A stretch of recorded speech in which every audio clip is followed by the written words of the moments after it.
Always appreciate Mike Tannenbaum joining us. He makes us smarter. ESPN NFL front office insider, former general manager in the NFL. And you can see him on Get Up, also on SportsCenter, the different shows that he contributes to, and joins us now. Mike, are the Chiefs a dynasty? Not yet, Dan, but boy, they're quickly going into that conversation. And what's remarkable is they had 154 games played by rookies this year, the third most of any Super Bowl champion. Wow. So one more Super Bowl appearance, AFC title game. Like, what constitutes a dynasty in the NFL? Yeah, one more title, because now you're going to be sort of like into that next echelon of like the Belichick and Brady's are still a little bit of ways away, but above anybody else, anybody that you think about in terms of like sort of like one and done, like the McVays of the world, certainly the Kyle Shanahan's, like those other really good teams. This kind of puts you between Belichick, Brady, and the rest of the fray. Explain to me from a front office perspective why Eric Bieniemy would feel the need to leave the Chiefs as the offensive coordinator to go to the Commanders to be the offensive coordinator.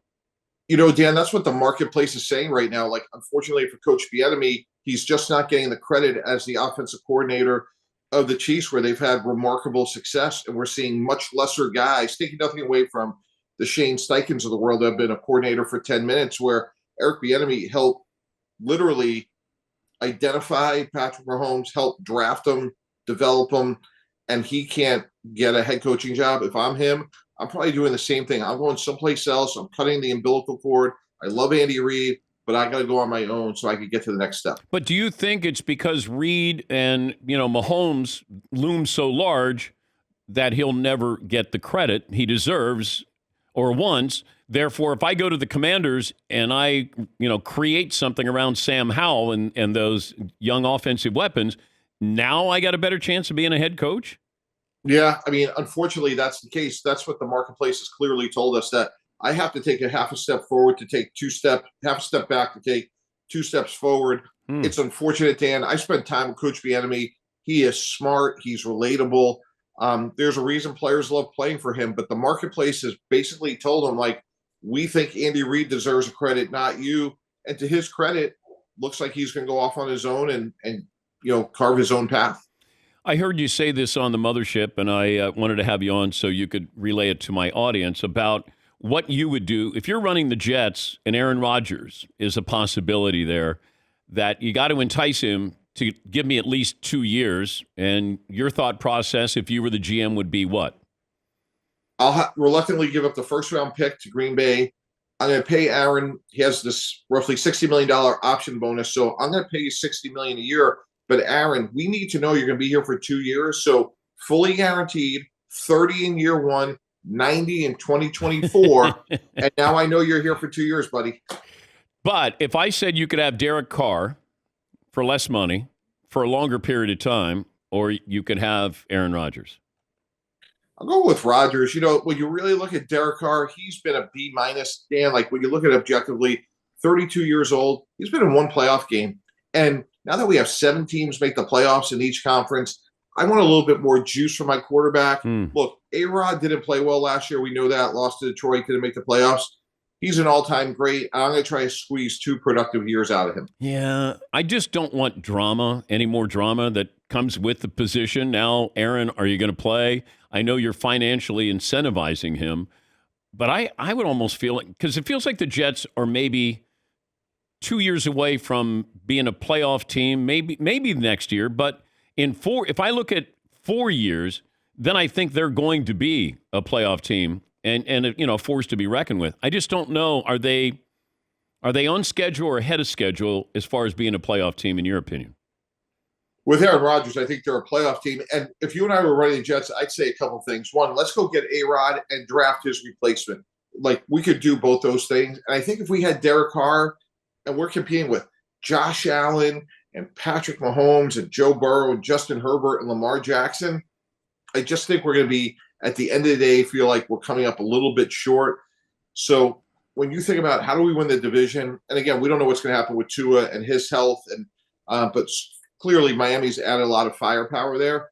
I need to score points, and I know I can do that with Rodgers. Okay, would you rather have Lamar Jackson Or would you rather have Aaron Rodgers with the Jets?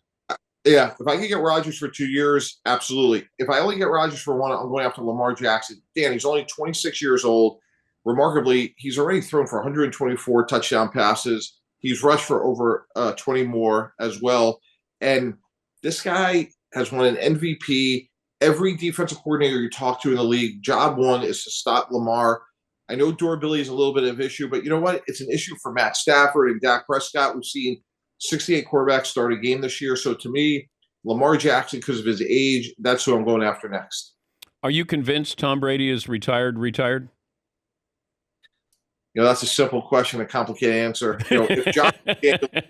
If Josh calls him up in June and says, "Hey, buddy, I need 17 freaking games," you're not even allowed to. Like, it's what we did with Favre. Like, Brett, I'm going to fine your ass if you don't hunt and fish every Tuesday. Like, here is the farm.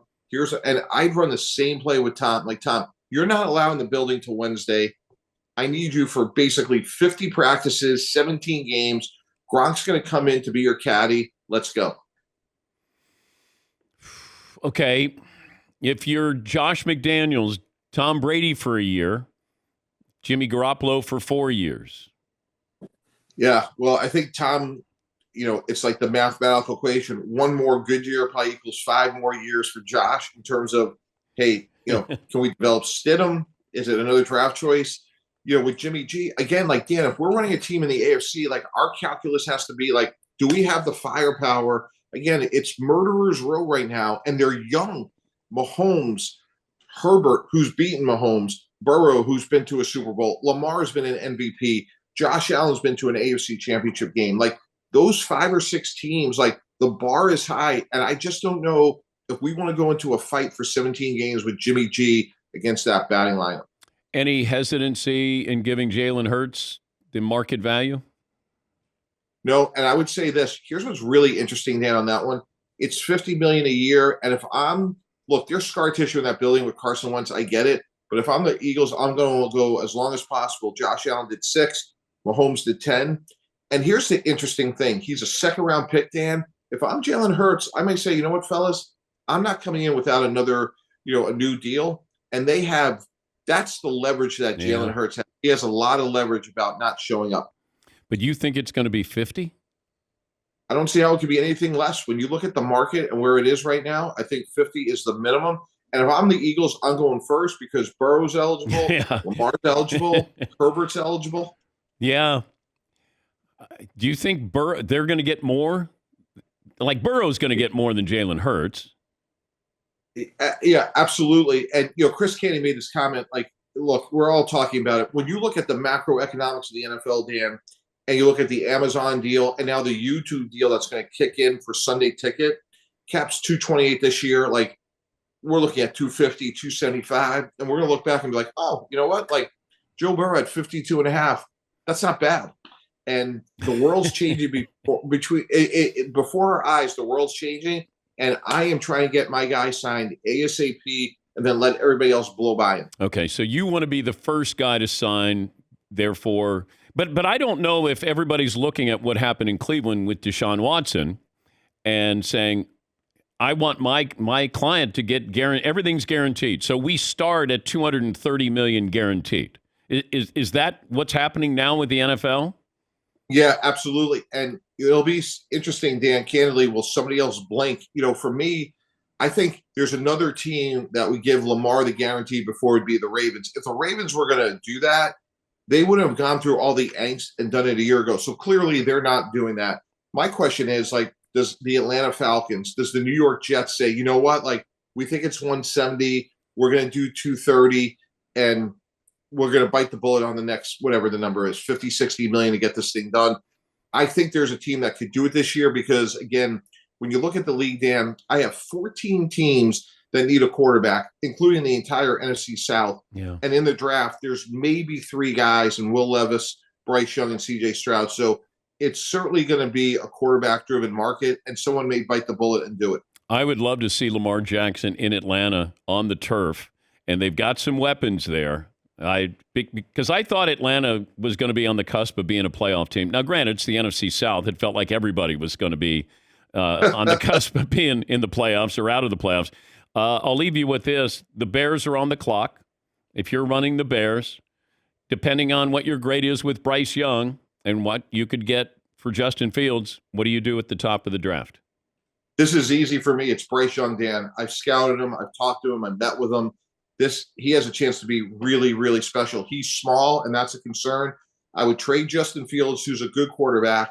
But we just went through talking about all these $50 million plus deals. If you can reset that clock for 4 years and get Bryce Young a rookie deal, go use that cap space, get a one for Justin Fields. I think you'd be much better off in 3 years. Yeah, I'm right there with you. Because people say, oh, Justin Fields hasn't had a good offensive line. He hasn't had good weapons. I get that. But I also have to worry about, is this sustainable that he can continue to run like this? He's wonderful, but if I can get Bryce Young in there, reset the clock, and then maybe start to spread that wealth around, then it feels like I got a better chance of winning in Chicago. I totally agree. And you can look at Jacksonville. To me, they took advantage of Trevor Lawrence's deal, and they went out and got a whole bunch of Bs, Christian Kirk and Evan Ingram. I just feel like there's a way you could rebuild that team much quicker. They added a couple guys on defense, and Brandon Scherf turned out to be a really good offensive lineman that I think really helped Trevor Lawrence. And I would do the same, like guys like Andrew Wiley and Orlando Brown are free agents. You got to help the quarterback, Dan, and I take Bryce Young, reset that clock, spend the cap money on the lines, and go from there. Always great to talk to you. Have a great weekend, Mike. Thank you.